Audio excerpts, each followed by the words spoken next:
Hi, everyone. Welcome back to another episode of the HR Community Podcast with myself, Shane O'Neill. Today, we have a very special guest. Olga Rankin has joined us. Olga is the Group Manager for People and Culture at Arinco. Good morning, Olga.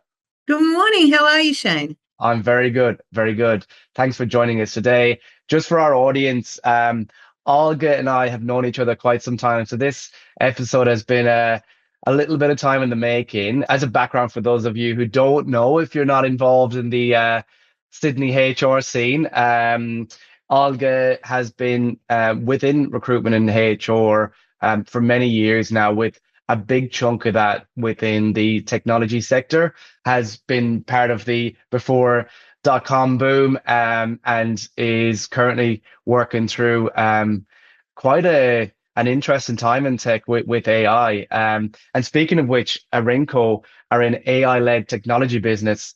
So you're right in the center of it all, Olga.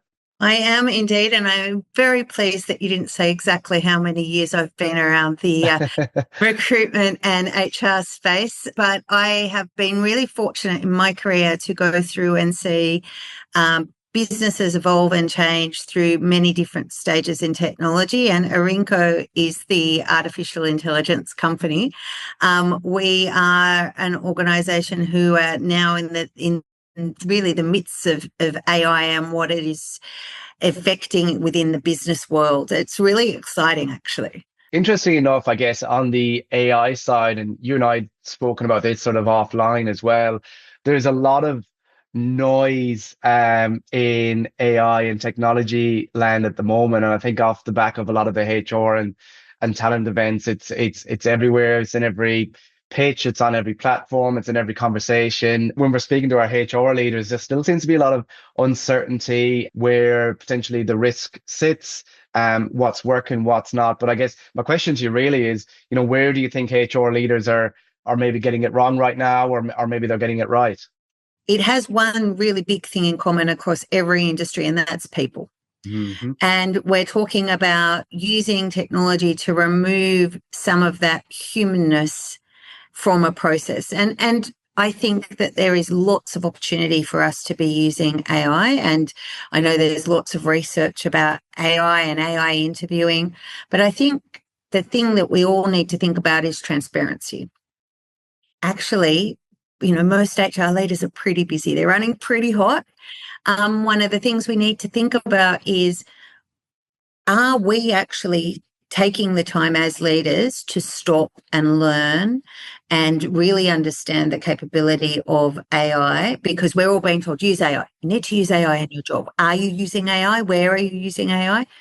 We're all kind of using it, right? But to be really using it effectively, we need to just take a beat and educate ourselves, because we really run the risk, if there's not guardrails in place for our teams, if we haven't taken the time to learn that, we run the risk of our teams just going a little bit, off piste and Yeah. going through some nice, finding tools that they're like, this is a great tool. And it probably is, but it has, maybe a lot of bias in it, or it doesn't protect data, or our teams are using their own versions of a sanctions tool rather than the enterprise version. So there needs to be a lot of conversation about it. And I know in my team, we talk about it all the time, about how we can use AI to enhance our roles rather than do our roles for us. Love that. That's great. You touched on something in there as well, which is around the learning side. I think, as you know, I'm quite a big advocate for AI and have immersed myself in it for many, many years now. I've noticed, especially in the last 2 years, there's been a lot more conversations around AI, and I can see there's different camps. There's people and companies that are quite progressive. I mean, the progressive ones now they're so far ahead, where, a lot of us are actually learning from what they're creating and adopting. I guess where I would maybe see myself is still learning and applying and adopting. And then there's another camp, which I think is still quite conservative, but I've noticed they've changed a little bit as well. And I guess it's like that whole change management persona, where a lot of this camp initially thought it was maybe a fad or it would eventually phase out. Whereas I think they're starting to realize, oh, actually, it's not going anywhere, and we're actually falling behind significantly. So you can see this camp start to invest a little bit more in learning now too. I think that's 100% right. I think there's a lot of people that are going, well, I don't want to do it because I'm a bit scared of it. I'm a bit frightened that it's going to take away my job, or how good can it be, or people won't want to deal with AI. And you're right, those people are starting to go, well, geez, it really isn't going anywhere. And actually, when I think about it, I'm probably using it nearly every single software tool that I'm availing to myself. So I think they are on the way forward. And I think for myself, I work with a whole swathe of technologists, and I spend a lot of time listening to conversations about AI and AI projects and what's happening and where they're putting in projects in different businesses. I spend a lot of time educating myself. I spend a lot of time practicing. I practice my prompt engineering. I practice doing a lot of things because AI, I'll give you a great example for HR. I could put in to an AI tool, here's my contract for my employee. Can I terminate this person? And AI will probably tell me, yes, you can, because it will read my contract and say, yeah, there's a clause in there that can. But it doesn't, because I haven't asked it, how do I do it? What steps do I need to take? Is there any rules that I need to be aware of? What are some pitfalls to watch out for? I've just been told yes, because that's the question I ask. Can I do it? Yes, you can. But what we need to think about is asking AI and practicing how we want to ask questions, because our tools are only as good as the information we put into it. We have to train our tools. If 100%. we are not asking the right questions or asking it to think in the right way, it can't do it. I'll tell you what happened the other week. I thought I was so clever. I was using Copilot. I was using Copilot Create, and I have the premium version of Copilot. I'm lucky enough to have that license, so I'm in a safe space to use it. I put in our company logo. I said, using this logo, do blah, blah, blah, blah, blah, blah, blah. Well, AI felt like our logo needed some improving. So it changed our logo. Not enough for me to notice, but enough for our marketing team to notice. So I had to learn, I need to tell AI, don't change this image Yes. tool that I'm putting in. Now, so it's a learning experience, but I'm also using a safe space to do it. I'm using a licensed version of an AI tool, of an AI platform. I think that is like the thing that I really worry about. Is somebody taking a CV that they want to format and just putting it into a version of ChatGPT, and the PII implications of that for an individual and for a company? And those are the things that worry me. I loved the questioning side of it. I think that's so critical. Another thing that I'd sort of learned with my prompting over time is giving it actual good context. Like even if I take your example of, look at this contract, can I fire this person? With a little bit of context, you'll get a much more thorough, polished response that you can actually think critically, okay, is this going to be a good move or not? Whereas, like you say, if you just feed it in and say yes or no, it's gonna come back with yes. We used ChatGPT for years, even in our business, for a lot of things, and we moved over to Claude maybe 6 months ago, and even I'm seeing the difference in how both operate. I feel like Claude is a little more polished, probably better suited for corporate. It probes you and quizzes you and questions you on certain tasks that you might ask it to support you with. We just done a big SEO project with Claude recently where it's done a full audit for us. Whereas ChatGPT, I feel like it reminds me of someone or something that just kind of wings it sometimes. It'll just go in and tell you what it thinks you want to hear. Whether that's correct or not is another question. I often use different platforms to test which version or I'd like to use and what's better and what's fit for purpose. I think that's something that we also need to be aware of as HR leaders. The different platforms provide us with different ways of working, and we need to work out what's best for our organisation.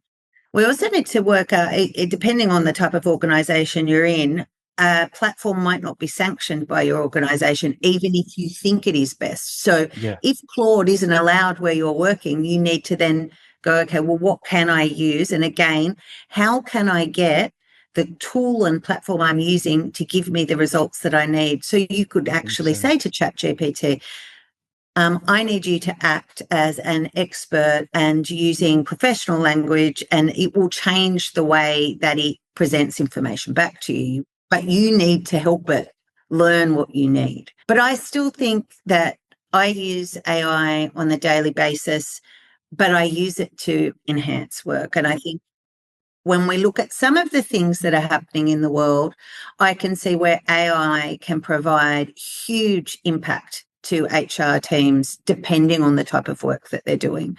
So we know, for example, that I don't know what gen we're up to. Is it Gen A and Gen Z?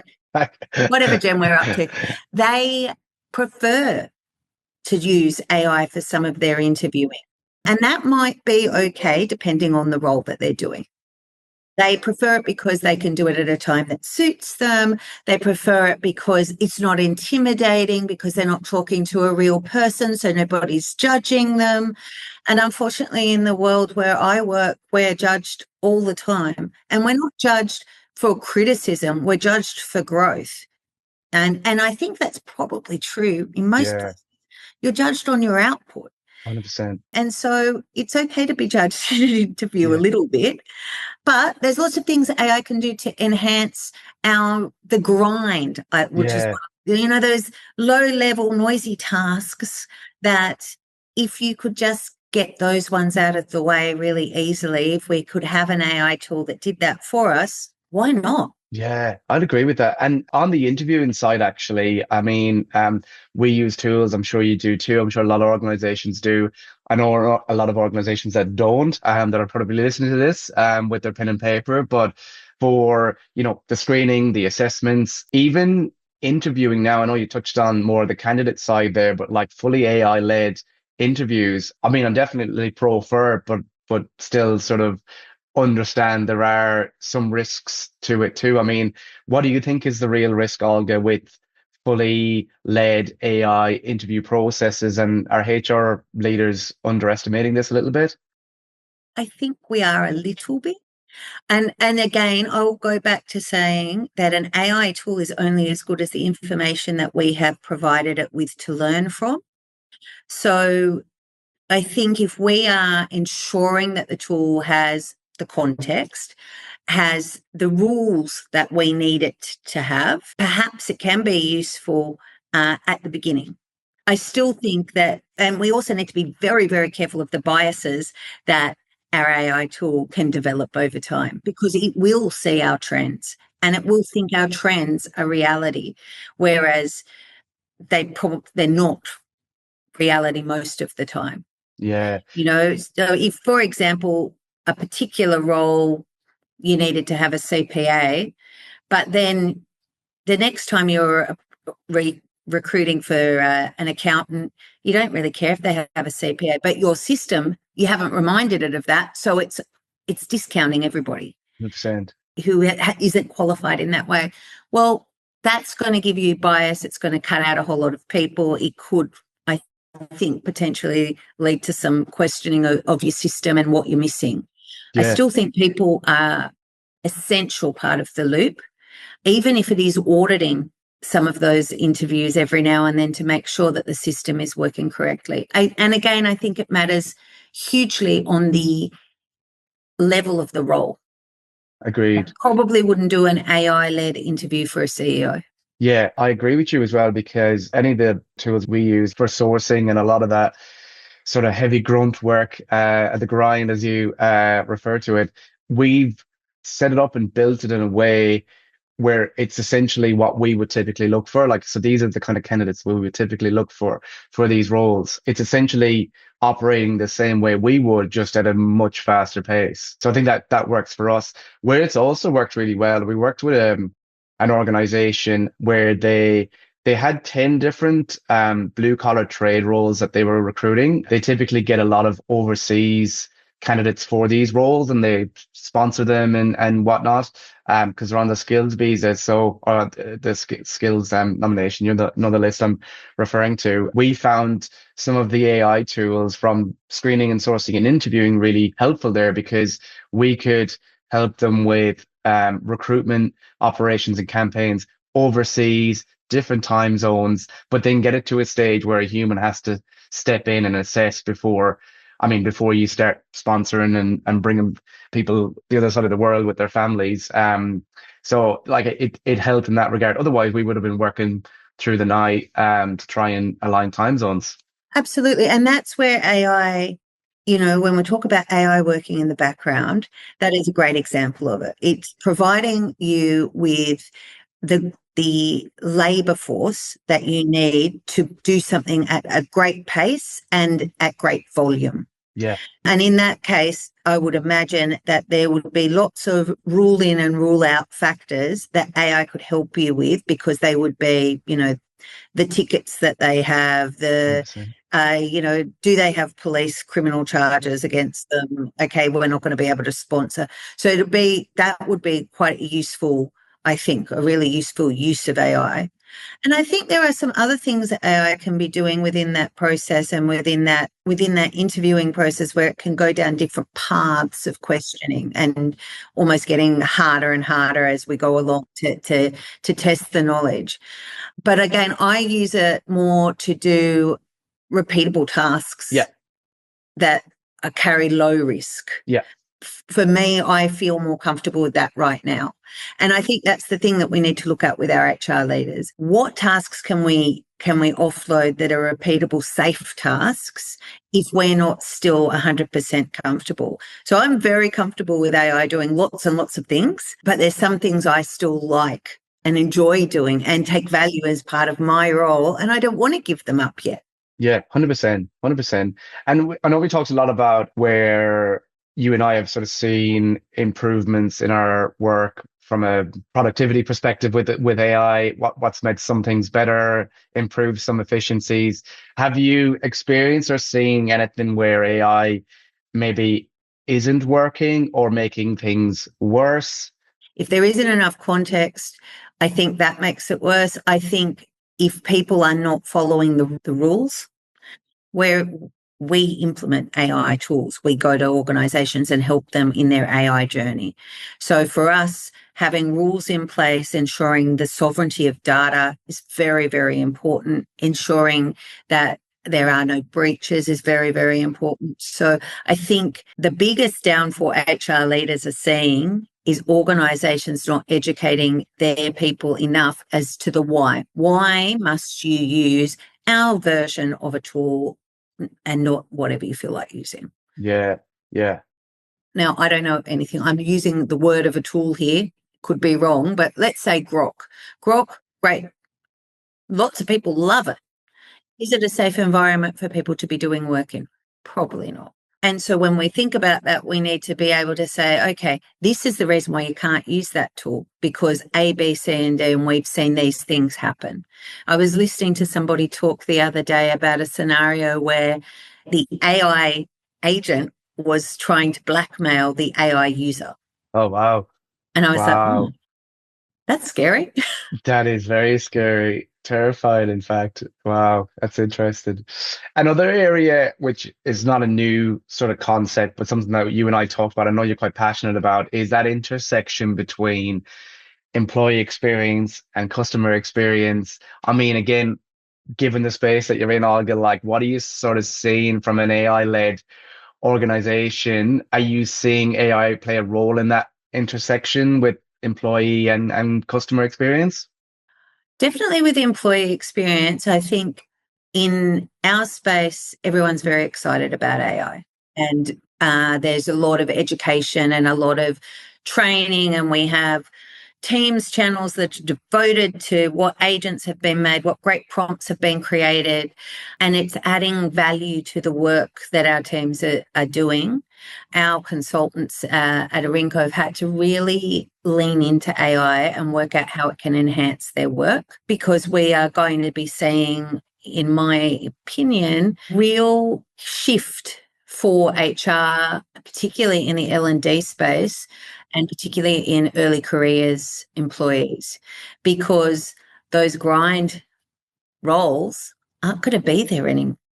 They don't need our big four aren't going to need a whole fleet of early entry employees to do audits, Yeah. because AI will take away some of those tasks. So how are those people going to learn how to work? Because that's how we traditionally taught people how to work, by coming in and doing lower level tasks. And if Yeah. those tasks aren't there anymore, what are we going to do as HR leaders to give that customer experience and to give that employee the best experience? Because they're not going to have had the setbacks. They may not develop the resilience. They may not have the core understanding of the why. And we need to have a really hard think about that, because I think that is really one of the big challenges that's going to face our industry.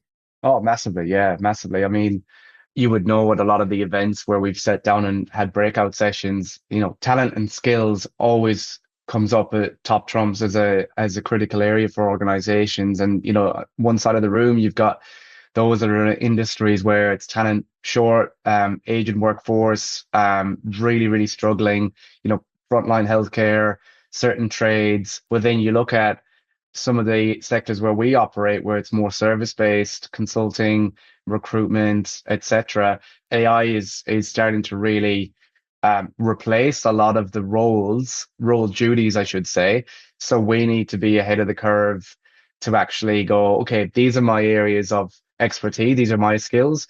How can I leverage AI to, I guess, recreate or create a position for myself? Because the traditional way of recruitment, we're most likely never going to go back there again. But I think as a traditional recruiter, your expertise are in your critical thinking, your ability to work through, behaviors throughout the process, manage negotiations and offers, and all that kind of stuff that you would know. Whereas AI can really do that as well. I mean, specifically in your sector, Olga, is that something that's being discussed as well from a talent perspective, like how AI is affecting talent and what potentially that will look like in consulting? Yes, we are talking about it, because it's a problem, not a problem, it's a challenge we're working on solving. I have a large team of internal talent acquisition specialists. All of them are working on ways to enhance their role so that they can work on what we would call the higher value tasks. And the higher value tasks for us are all the interpersonal tasks. There's plenty of work that we are leaning into AI to do some lower value tasks, but I think some of the roles are going to have to evolve pretty sharply. And I'm seeing those shifts in our behaviours happen really quickly.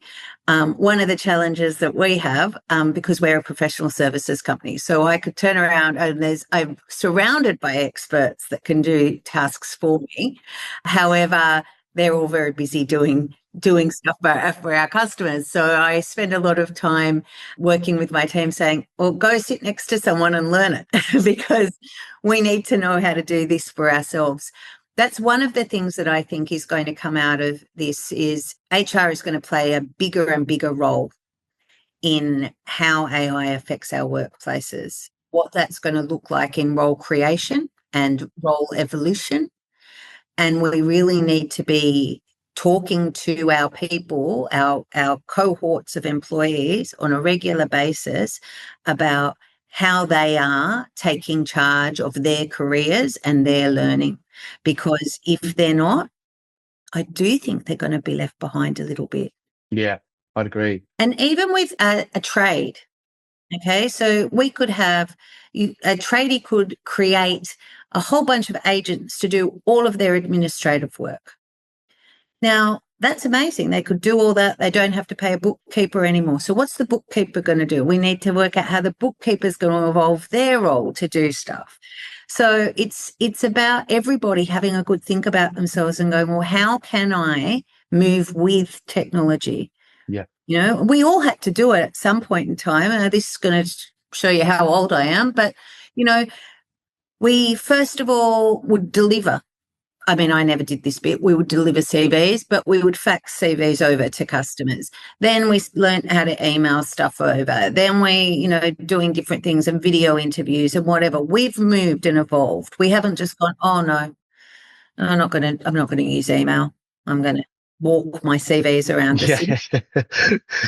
You know, we've learnt to evolve. As a society, this is probably where our cohort of professionals have had to evolve the whole way through our career with technology. This is just another step. It's a big step, a significant step change, but it's nothing that we can't all work with. 100% and evolve with it. Like you touched on this a little bit at the beginning of the conversation around, you know, how you've embraced AI and how you use AI. And as a business, you've got your sort of corporate license. So it's a bit more control in a sense. And I love that idea. You know, I've even spoken to some companies, or we've spoken to some companies about this, where how great would it be in a situation where you've got a high performer or a high value role, they leave or they retire, they take all that IP with them. And as you know, maybe with retirement, you can predict it, but with somebody resigning, you know, if they resign on Friday, tomorrow, and decide to go to a competitor, often they might get walked, and that person straight out the door, that IP is completely gone. So I think with AI tools now, particularly if you're in a business that's constantly using them, you know, AI should be able to spit out in a matter of seconds what that person did to the decibel on a day-to-day basis, so the next person can come in and plug and play. I think that's pretty cool and fascinating. I think it's really exciting. Again, I think it depends on the role, but for a lot of roles, it would definitely be that. Let's think of a role, payroll.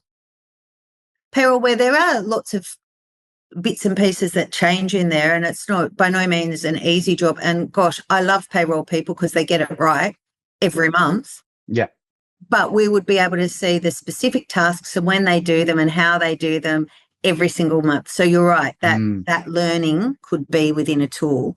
And I think that, you know, we're working with our finance team on how we can make their lives better, because we want to ensure that they are also benefiting. I don't think that the evolution to AI can just be in one area in a business. I think it's, you know, across the business. So everybody has to be moving together.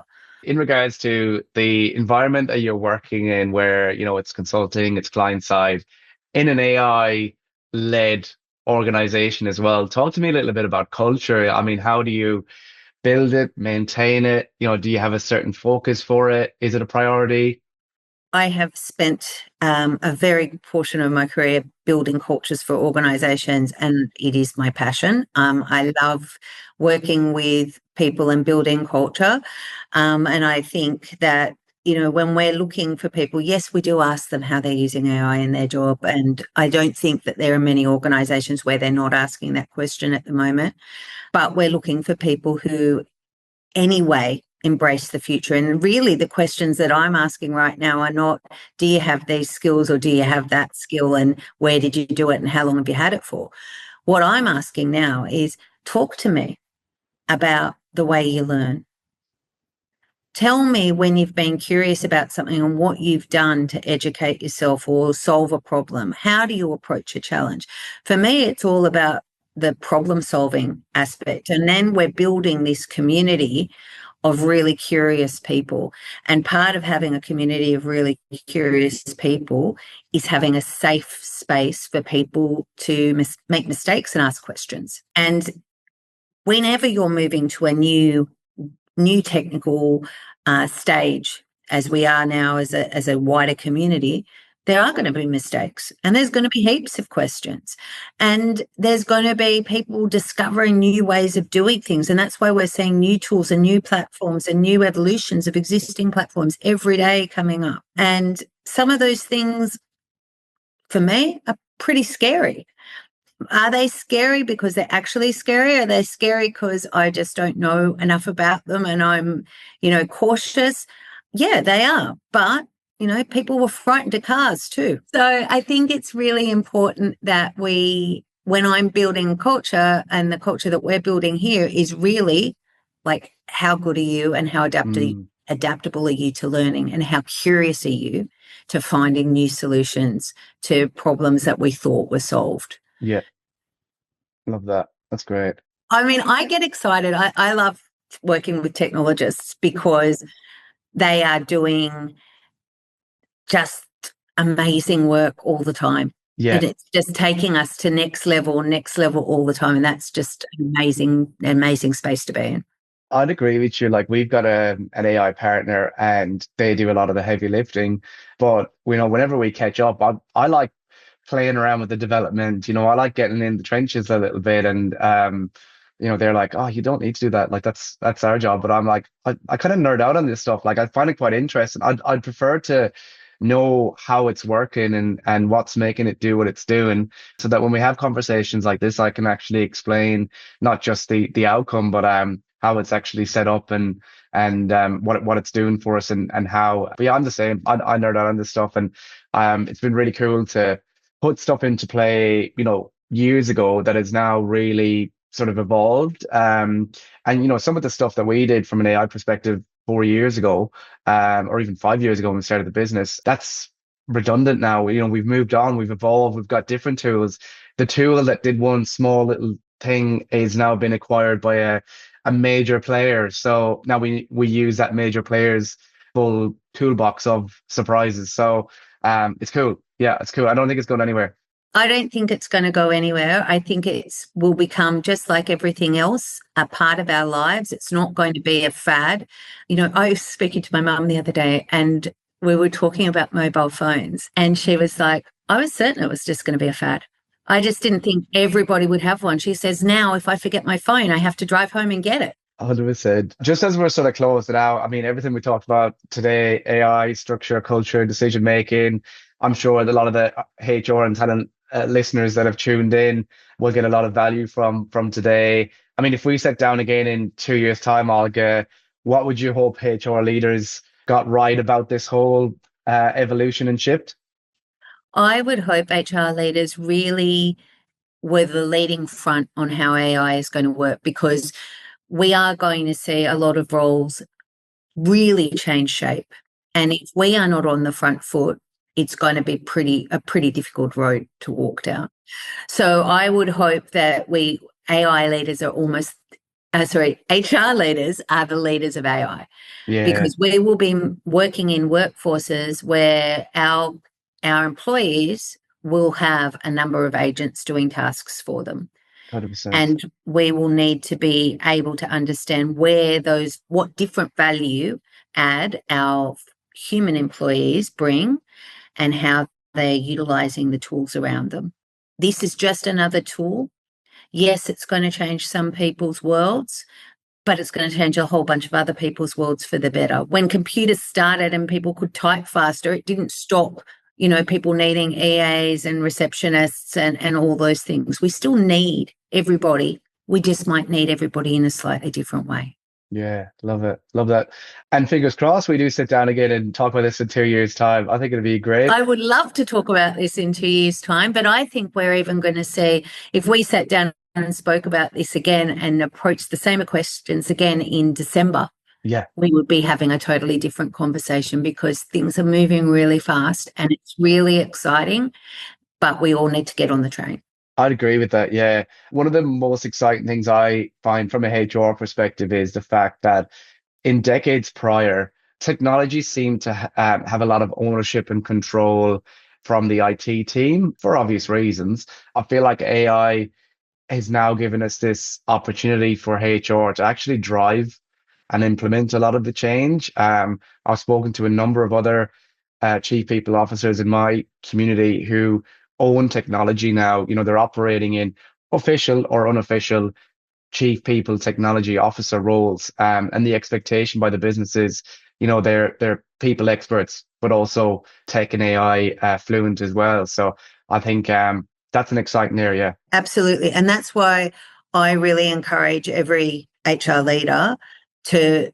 I know we run hot. I know we are running from pillar to post, and our days are very reactive a lot of the time based on the type of organization that you're in. But carving out significant time each week to invest in our upskilling and our ability to understand what's happening and where the market's moving using AI and what influence that's going to have for our organizations is paramount to Yeah. us doing that important strategic work. The work I like to think of as above the line. You Yeah. know, it's not the hands-on stuff. It's actually thinking strategically, how is this going to affect the business that we're in? How can I add influence to that? Because we have maybe for the first time ever the most listened to voice at the table. Yeah, I agree with that. Yeah. And I think it's important for those as well, if they do have the opportunity. And when I say those, I mean HR leaders to actually own it. You know, if you're in a business right now and maybe they're not as progressive in AI, you know, maybe own that piece, maybe put together a use case for the CEO and own it and, you know, take accountability for it. You might have a few fallovers and speed bumps here and there, but realistically, if you do it and you try it and you experiment, you're going to see results. But I know that you're having a busy time this week, Olga, so I won't keep you for too much longer because I could, as we both said before we jumped on, we could nerd out about this stuff and talk all day. But I do It is really a problem when appreciate, you get yeah, two talkers on a podcast. They can spill over. So I would just say, you know, I'm excited about what the future is for HR, and I can't wait to see where we end up. absolutely appreciate your time again. Thank you, Olga. Thank you, listeners, and we will catch you on the next episode. Thank you. Bye.